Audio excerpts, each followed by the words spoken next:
Welcome back to Hannity. So Vladimir Putin continues to test the United States. Now, officials tell Fox News that Russia is sending ground troops into Syria, as well as rocket launchers and artillery pieces. Earlier, I sat down with 2016 Republican presidential candidate, New Jersey Governor Chris Christie, to talk to him about Putin's power play in Syria. Take a look. Joining us now, the governor, great state of New Jersey, and 2016 presidential candidate, Chris Christie. Governor, how are you? Sean, good to see you. Good to see you. Appreciate you being here. I'm trying to understand something.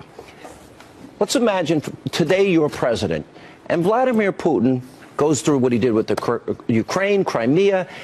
Then he goes into Syria, says he's going after ISIS, and his first bombing attack is on the U.S.-backed armed rebels that are trying to dethrone Assad, the dictator. Now, to me, that's almost a proxy attack against us. What's your read on it? Listen, just when you think it can't get worse, with this administration, it does. So here's what you do. First off, when he went into Ukraine, what I would have done is put the missiles back in Poland and would have made troop movements in all the Baltic states, moved troops there, and made sure he understood that we meant business in Eastern Europe. Secondly, with Syria right now, we should be setting up no-fly zones and protecting those people that we're training. But the Russian general went into a U.S. military complex and said, don't fly your airplanes. Let me tell you. They're lecturing us. Listen, if I were president of the United States, that Russian general would not be telling our generals anything. And the fact is that this president has chosen, Sean, inaction over action. Every place around the world, he pulls America back, he retreats, and he apologizes. And that's not who America is. That's not who the American people are, and they're tired of this president. It's inexplicable to me that he makes all the wrong decisions. Who would have ever thought the United States would give $150 billion to Iran, the right to spin centrifuges, a zero outbreak time in 11 years, 24 days notice of an inspection? The inspectors are not American. They even get to pick the inspectors in some instances. And on top of that, they get a missile defense system with Russia, and they get more conventional weapons and build ICBMs. Well, he doesn't think it's wrong. That's the extraordinary thing. He's convinced he's right. Well, then what's wrong with him not seeing that it's wrong? Because this is a guy who's convinced that he's the smartest guy in the room, and he's convinced that he can charm anybody into anything. Now he'll talk to the Iranians and bring them around. These are murderous thugs. These are people who stone women in the streets. These are people who hang homosexuals from cranes because of their sexual orientation. These are people who don't let women get educated. You can't talk to these people. Is the net result that the next president is probably going to have to take out their nuclear facilities? The next president better be prepared to, and I will be. I'll be prepared to do it. I will tell you this, Sean, two things I'll say on the first day to the Iranians. The first is you will never have a nuclear weapon, and if that means I can take military action to stop it, we will. And second, that the United States' official policy is for regime change in Iran. Regime change.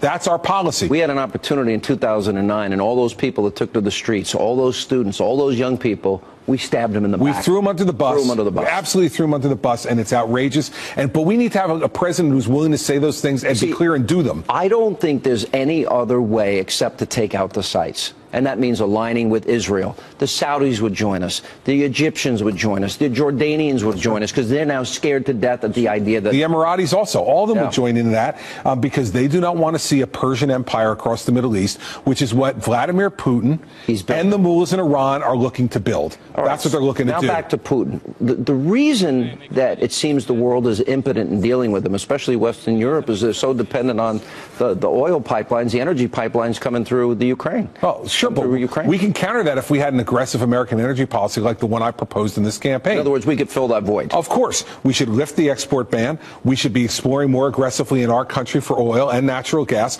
And we should partner with Canada and Mexico to say the North American continent will supply to Western Europe what they need so they don't have to rely on Putin. This guy's economy is in the tank, and he's swinging above his weight. And the only American he could knock out in the ring is Barack Obama. Put me in the ring against Vladimir Putin, we'll do just fine. Is a very big difference between how I view Republican conservative governors and how I view Republicans in Washington. I'm disgusted. 60% of Republicans feel betrayed by their own party. John Boehner's out. They're in the process of picking a new speaker. You got three people running. You got Jason Chaffetz, Kevin McCarthy, and Dan Webster. What advice would you give them? Because they seem so afraid to use the power of the purse, their constitutional authority. that they're timid and weak, and Obama knows it, and he's the worst negotiator in the world. They should look at what we did across the country in the states, as you pointed out. Looking at New Jersey, I have a Democratic legislature, solidly Democratic legislature. I've vetoed more tax increases than any governor in American history, and every time they send me, when they say it's popular, they poll it, you're going to get hurt. I don't, because the people don't want higher taxes in New Jersey. I've vetoed over 400 ridiculous bills. None of them have been overridden, even though they said many more politically popular. You stand up and tell people who you are, and that's what they should do in D.C. They should send tax reform to his desk now. Why is there this unhealthy, unnatural fear that if they stand up and use the power of the purse to defund Planned Parenthood, to stop executive action on immigration, to defund Obamacare, that the fear is they're going to get blamed for the shutdown?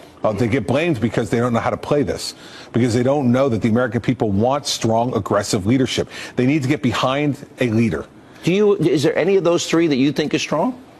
Listen, I think they all have their strengths, right? I mean, I don't know Webster as well. Chaffetz and McCarthy both have their strengths, but that's not the point. The leader can only be as strong as that person can marshal the forces behind them. We're going to keep splintering. We're not going to get together. Maybe a bigger picture way to look at this. There seems to be, and I would say I'm more on the conservative Tea Party end of things, but an establishment wing of the Republican Party and a more conservative wing of the Republican Party. And the conservatives, like me, feel these guys make promises, we elect them, and they don't fulfill their promises. Well, no, let's face it, Sean. No one's fulfilled their promises down there. That's sad. No matter who you've sent down there, we sent a Republican House down there. They didn't get it done. Now a Republican Senate. It doesn't matter which one of them you're talking about in the Republican Senate. None of them have gotten it done. No. And so what you need is a strong leader in the White House to drag them to it. That's what I would do as president. Let's remember this. 400 vetoes as governor of New Jersey, the most vetoes of tax increases of any governor in American history, of any state, not one veto overridden in 6 years. Not one. That means not only do you keep Democrats at bay, the whole government's together. Vote for the Democrats in the legislature, which end up being why do they do that? Because what's wrong with the people in New Jersey? They have a great sense of humor.